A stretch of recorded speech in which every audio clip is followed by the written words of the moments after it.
muito bem-vindos ao capítulo 1 do módulo 4, Fundamentos de Cibersegurança em Cloud Computing.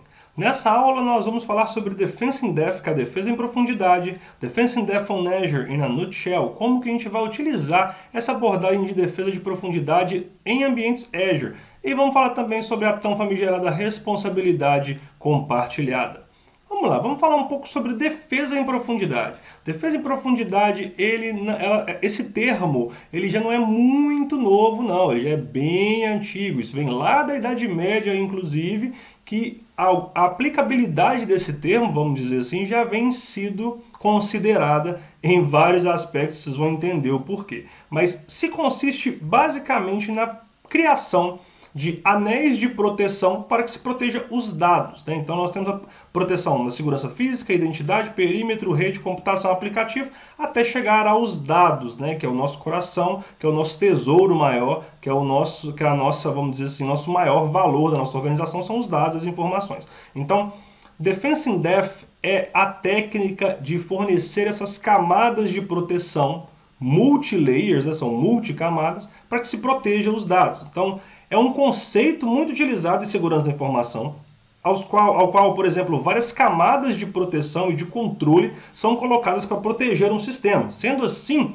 a principal intenção do Defense in Depth é fornecer uma redundância, caso uma dessas camadas falhe. Imagina só, se a segurança física falha, a identidade e acesso entra em ação. Se falha, perímetro entra em ação. Se falha, a rede entra em ação. Então, sendo assim consecutivamente, né?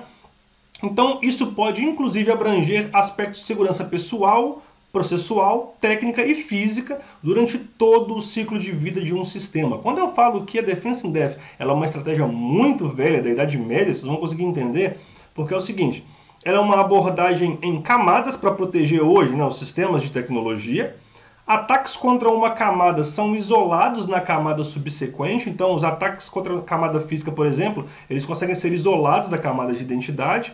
Ela é muito difundida hoje no meio de cybersecurity já há algum bom tempo, como abordagem de defesa de castelo, e vai ficar muito mais fácil quando eu passar por essa abordagem, vocês vão conseguir entender a defesa em profundidade, a defesa in depth, como que ela vai atuar, e a gente consegue transpor isso para a nossa realidade usando o Azure, por exemplo.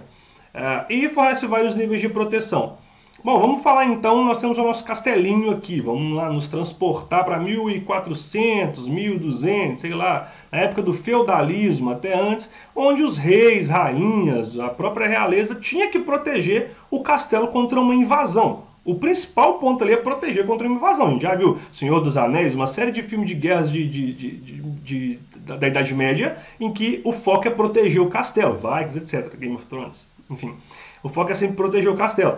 Então, por exemplo, quando a gente vê essa imagem aqui, a gente vê vários recursos de defesa de profundidade, de Defense in Depth aplicados. Olha para vocês verem só. Ó, as torres redondas, elas fornecem uma visão 360 para todas as áreas do castelo. Então tem várias torrezinhas ali redondas ali, que os arqueiros ali ficam posicionados numa visão 360 que eles conseguem ter totalmente a amplitude, né, de uma visão wide, uma visão muito ampla, e o cara consegue saber, vamos ser invadidos, consegue basicamente saber também a estrutura da tropa que está vindo, etc.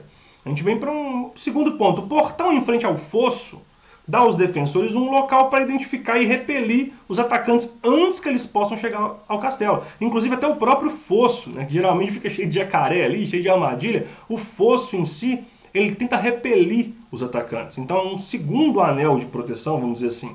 Então vamos seguindo. Temos também a parte superior. A parte superior do muro circula o castelo e fornece às tropas uma base segura e sólida para manter uma defesa sem se expor ao perigo. Os caras não precisam estar lá embaixo com espada, etc. Os caras conseguem ficar lá em cima. Então tem uma base sólida, o muro é muito, né, forte, etc. Tem espaço ali para se posicionar e os caras conseguem se defender sem ter que descer para o play, né, sem ter que descer para a guerra. E por último, não menos importante, temos ali o fosso e as pontes levadiças, que controlam o acesso ao castelo e separam da área externa. Então a gente tem o fosso, tem as pontes levadiças que, cara, num pepino geral, sobe a ponte e nega a entrada de todo mundo e os caras conseguirem entrar vai ser por cima, mas a gente vê o que dá. Tudo isso para proteger as riquezas, para proteger o rei, para proteger a rainha, proteger a realeza, proteger a sala de tesouro dos reis, né? E a gente pode usar muito essa abordagem ali, por exemplo, o nosso tesouro, nosso bem maior é a informação, querendo ou não, são os dados, né? Então a gente tem que utilizar de todos esses artifícios ali para a gente poder conseguir se proteger de um ataque. Então vamos trazer de novo a Defense in Depth agora, on Azure in a nutshell. Vamos fazer o seguinte, cara, vamos pegar essas camadas, vamos dissecar, vamos ver o que o Azure vai te entregar como plataforma para que possa te possibilitar essa Defense in Depth, utilizar vários recursos para você planejar sua própria Defense in Depth. Vamos lá.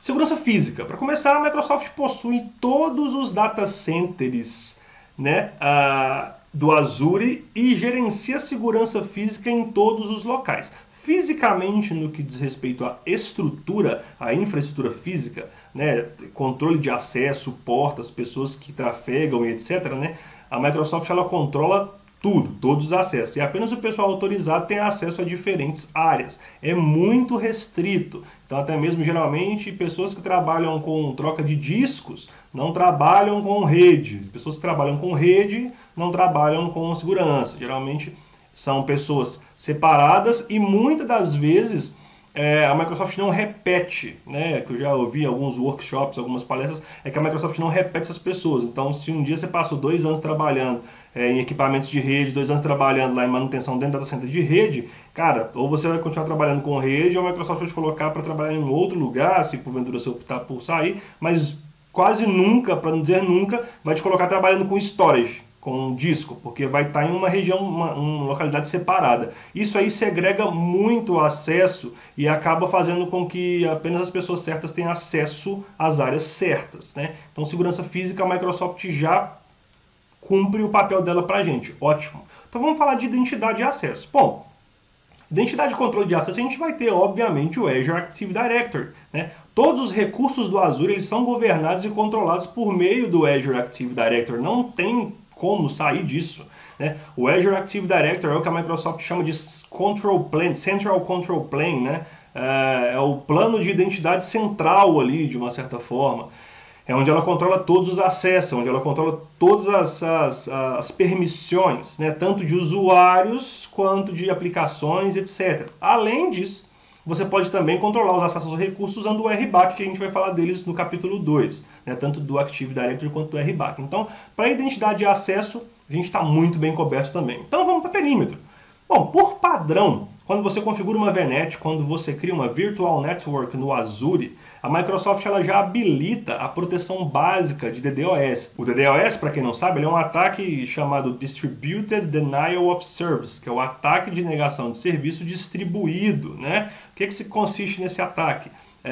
Imagina você estar num restaurante ou então numa lanchonete pequenininha. Então uma pessoa pede um pão de queijo. Eu vou dar esse exemplo que eu adoro pão de queijo. Dá pão de queijo? Aí 2, aí 3, aí 4, aí 5, aí 1000. Chega uma hora que o atendente ele não vai conseguir entregar um pão de queijo para todo mundo. Então o DDoS é um dos ataques mais difíceis de mitigar do ramo da cybersecurity, porque ele é um ataque que ele se disfarça como um ataque genuíno.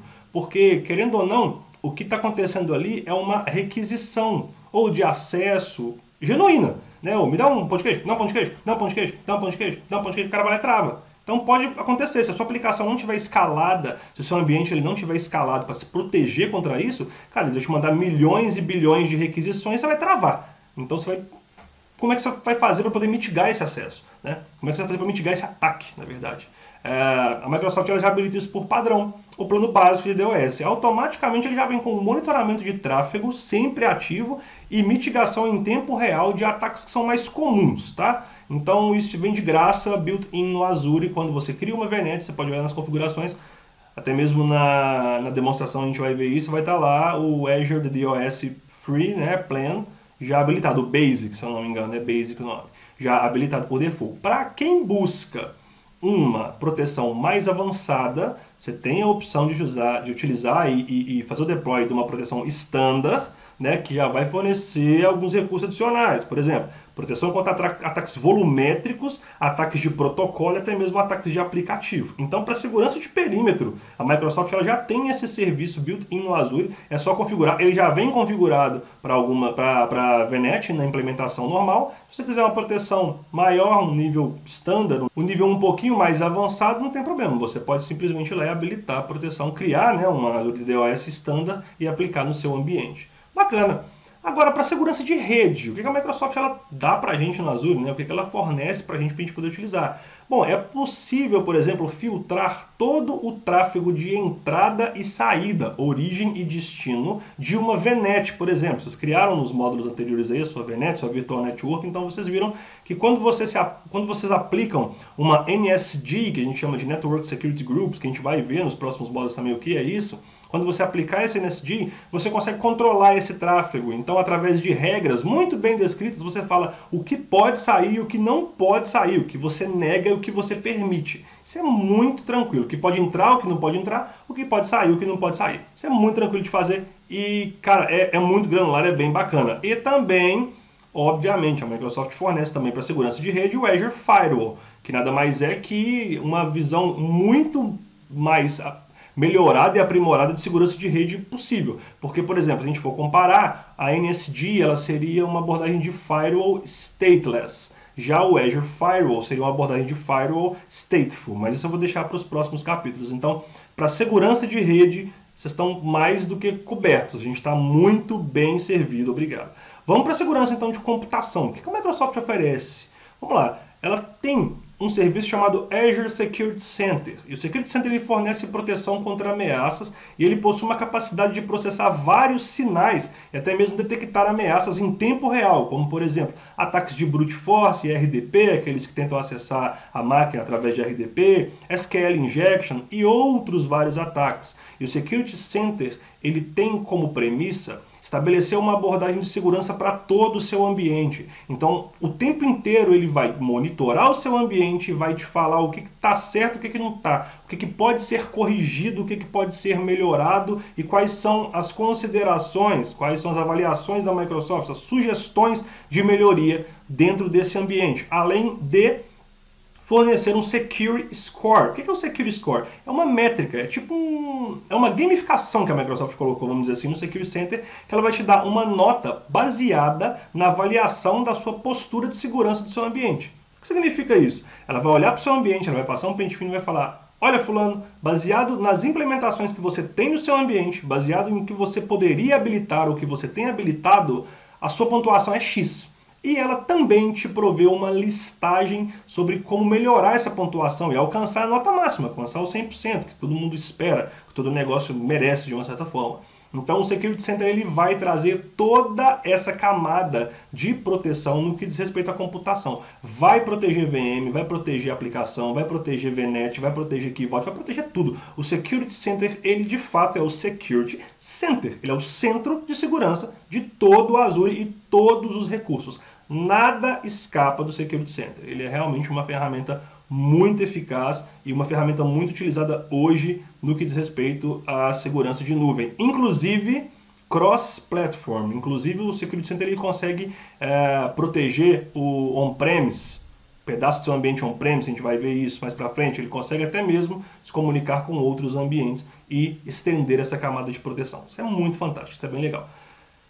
Então, proteção de aplicativo. O que a Microsoft me dá então para proteção de aplicativo? Bom, gateways e o WAFs, que é o Web Application Firewall. A Microsoft tem gateways, tem o Web Application Firewall, tem o Azure Front Door, que ele também foi feito para poder ajudar a proteção, que vai te entregar, para ajudar nessa proteção, né? Ele vai te entregar um firewall de camada 7, um firewall de aplicação, onde ele consegue filtrar e centralizar ali, de uma certa forma, criar uma proteção contra exploits e vulnerabilidades mais comuns da camada de aplicação. Então, cross-site scripting e etc. Ele consegue simplesmente filtrar. Ele vai fazer o papel de um WAF, definitivamente. A Microsoft possui um WAF dentro do Azure, um Web Application Firewall. Então você não precisa utilizar, por exemplo, uma ferramenta da Cloudflare ou precisar utilizar uma outra ferramenta de WAF, sendo que você já tem isso built-in, já tem isso pronto como serviço no Azure, é fantástico. A gente vai ver um overview disso aí mais pra frente. E, por final, proteção de dados. By design, né, que é default, é por padrão, dentro do Azure, todos os dados que estão em repouso, que estão armazenados ali em repouso, tanto estruturados quanto não estruturados, eles são criptografados. E, inclusive, at transit, a Microsoft ela permite com que a gente habilite algumas configurações que são muito fáceis, é simplão de achar, em que você também encripta o trânsito. Então, tanto dados at rest quanto dados at transit. Então, dados que trafegam e dados que ficam paradinhos ali, todos eles estão em constante encriptação. Então, caso você sofra um ataque praticamente impossível, para dizer de fato impossível, a leitura desses dados, né? Fazer o retrieve desses dados sem as chaves criptográficas e etc. Então, a Microsoft, ela provê todo esse, vamos dizer assim, panorama, todo esse conjunto de ferramentas e serviços para que a gente possa estabelecer a nossa própria abordagem de Defense in Depth. Vocês viram aí, a gente tem 1, 2, 3, 4, 5, 6, 7 camadas, e nas 7 camadas a gente tem serviços para poder nos auxiliar a criar essa própria abordagem de Defense in Depth. Pô, Magela, show de bola, que bacana, hein, cara? Nós vamos bater até uma palma aqui, Microsoft é joia demais. Então, show de bola, tô pagando a Azure e é isso aí mesmo, ela que se vira aí, ela responde. Se alguém invadir, né, minhas máquinas aí, etc., é problema dela, né, tal.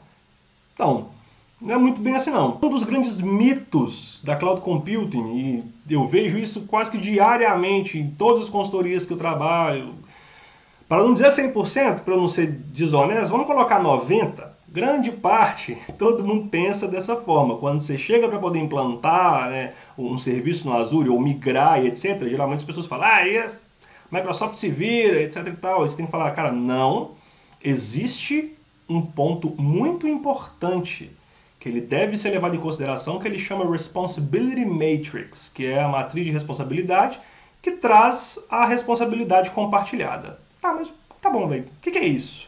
É o seguinte,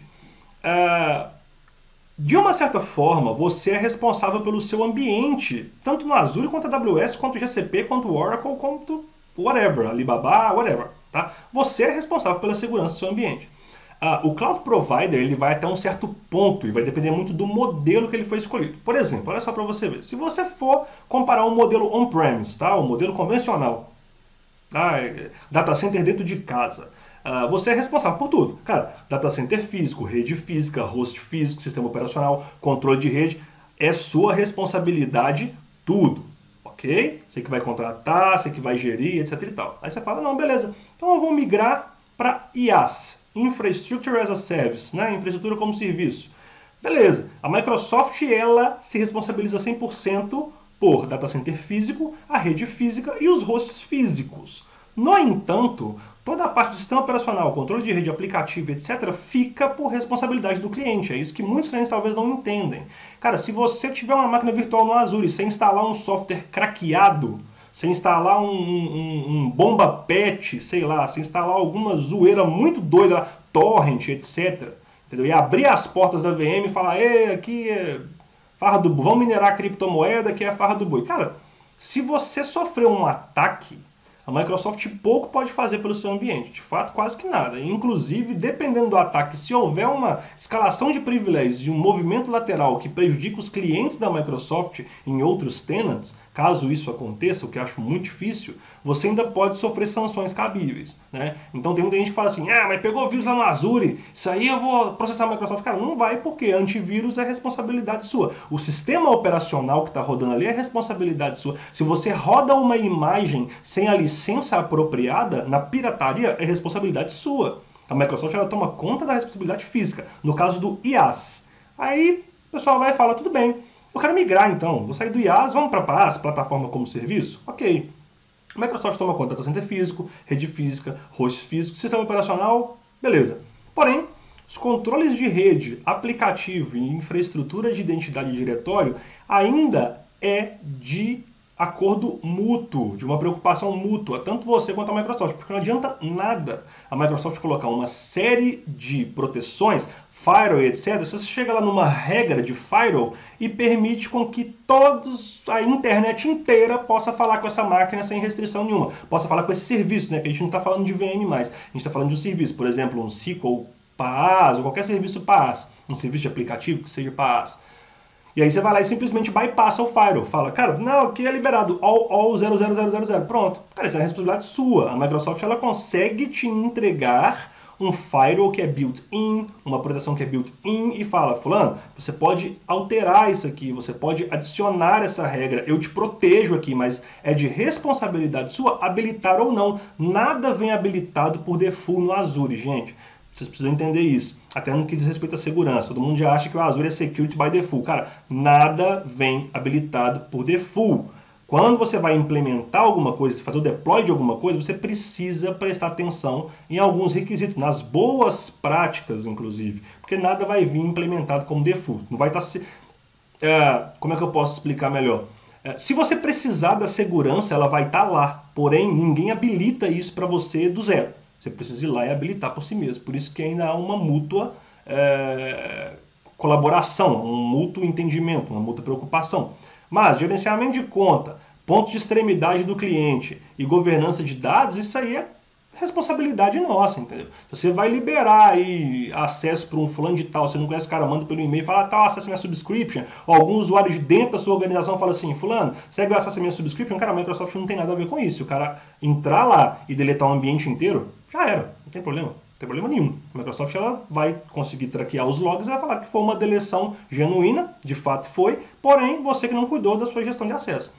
Beleza, Magela, então vamos sair de PaaS e vamos para SaaS, vamos para Software as a Service. Acabou minhas preocupações, uhul, é só pagar e usar.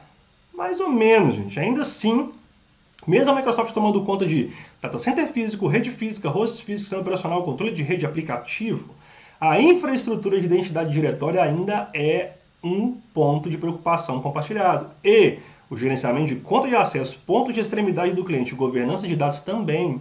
Por que a gente fala isso? Porque muitas das vezes o ataque ele não vem do Azure, ele vem do ambiente on-premise. Então você vai ver a infraestrutura do cara em casa, o ambiente on-premise, é uma bagunça. Não tem antivírus, não tem nada, farra total. E aí ele compromete o ambiente no Azure. E automaticamente eles vão lá e culpam a Microsoft porque pegou um ransomware, ou porque pegou alguma outra, sei lá, um spyware, ou porque teve deleção de arquivo, etc. É muito bem assim que funciona, gente. A gente tem que pensar que cada ponto de extremidade fora, ele pode contaminar. A gente, infelizmente, estamos passando por essa pandemia do coronavírus aí, de contaminação externa, nós temos vários agentes. O que a gente faz? Usa máscara, usa álcool em gel, etc. É a mesma abordagem para a segurança da informação. Então, não sei porque as pessoas ainda se assustam quando a gente fala sobre isso. No entanto, parte de infraestrutura de identidade diretório, gerenciamento de conta, ponto de extremidade, governança de dados e right management é de responsabilidade nossa. A gente ainda tem muita responsabilidade sobre isso. A gente tem que se preocupar desses pontos. A nuvem ela é segura? 100%. 100% segura. Aliás, deixa eu mudar a minha expressão. Nada é 100% seguro. Talvez eu seja até um pouco polêmico aqui nesse capítulo, mas nada é 100% seguro. A nuvem ela é segura 99,16 mil noves, vamos supor. Mas nada é 100%. Nem mesmo no nosso ambiente, nada é 100%. A não ser que você trabalhe dentro de um bunker enterrado debaixo da terra. Mas nada é 100% seguro. No entanto, a nuvem é exponencialmente mais segura do que o seu ambiente. Porque todos esses controles de segurança que a Microsoft possui em larga escala a nível empresarial custam muito dinheiro. E a Microsoft ela investe muito em pesquisa e desenvolvimento de novas features e novas funcionalidades no Azure. Então, por isso que migrar para a nuvem sim é seguro, vamos utilizar das boas práticas e vamos entender a Defense in Depth, que eu falei nesse módulo, a Defense in Depth on Azure in a nutshell, e vamos entender sobre a responsabilidade compartilhada. Se isso ficar muito claro, vocês vão ter problema nenhum no que diz respeito à segurança da informação em ambientes cloud, seja ele qual for, tá? Então, migrar de data centers controlado on-premise para data center baseado em nuvem também muda a responsabilidade pela segurança. Vocês podem observar que, cara, a galera fala, eu tenho que me preocupar com uma série de pontos. Ok, mas se você estivesse rodando isso dentro da sua casa, um data center on-premise, olha a quantidade de pontos que você teria que preocupar. É exponencialmente maior. E a segurança se torna um interesse compartilhado entre provedores de nuvem e clientes. É nossa obrigação como usuário e obrigação da Microsoft como cloud provider de prover e estabelecer essa relação de confiança e prover todo o mecanismo de funcionamento e nós habilitarmos na nossa subscription e nos nossos recursos. Revisão do capítulo 1. Defense in Depth. Fornecer redundância no caso de falha de um controle de segurança ou de exploração de uma vulnerabilidade que possa abranger aspectos de segurança pessoal, processual, técnica e física durante o ciclo de vida de um sistema. Vocês viram Defense in Depth? Só lembrar da abordagem do castelinho que vocês vão entender. O que é que os caras fazem em um sistema de castelo lá, feudal? O cara quer proteger a sala do tesouro. Beleza, ele coloca uma série de camadas de proteção. É a mesma coisa, porém, tecnologicamente no nosso ambiente. Defense in Depth on Azure in a nutshell. Vimos que o Azure possui uma série de serviços e recursos de segurança que irá prover ao usuário a segurança necessária em múltiplas camadas. A gente viu lá 7 camadas de segurança e ainda uma série de outros recursos de segurança que nem foram totalmente abordados aqui, porque são inúmeros, que estão surgindo fora que a Microsoft ela possui um acordo com inúmeras empresas parceiras que lançam na Azure Marketplace, no Azure Marketplace, suas soluções de segurança, as quais são totalmente compatíveis com o ambiente Azure. Então, se você ainda não está contente, não está muito feliz com aquele serviço que o Azure possui ali de segurança, cara, pode ir lá no Azure Marketplace, que muito provável você vai ver solução da FortiGate, WatchGuard e etc. Vários outros players. E responsabilidade compartilhada. Entendemos que mesmo usando serviço de nuvem público, ainda teremos uma considerável responsabilidade sobre a segurança de nossos recursos. Gente, quem é responsável pelo nosso ambiente somos nós mesmos. E se não está dentro das boas práticas, a Microsoft pouco pode fazer no que diz respeito a isso. No mais é isso. Eu espero que vocês tenham gostado desse capítulo 1. No próximo capítulo eu vou falar de segurança de acesso e identidades no Azure. Vamos falar de Active Directory, autenticação de múltiplos fatores, o Multifactor Authentication no Active Directory e o Role Based Access Control, o famoso RBAC, como que nós vamos utilizar ele no nosso dia a dia. Vejo vocês no próximo capítulo. Até lá!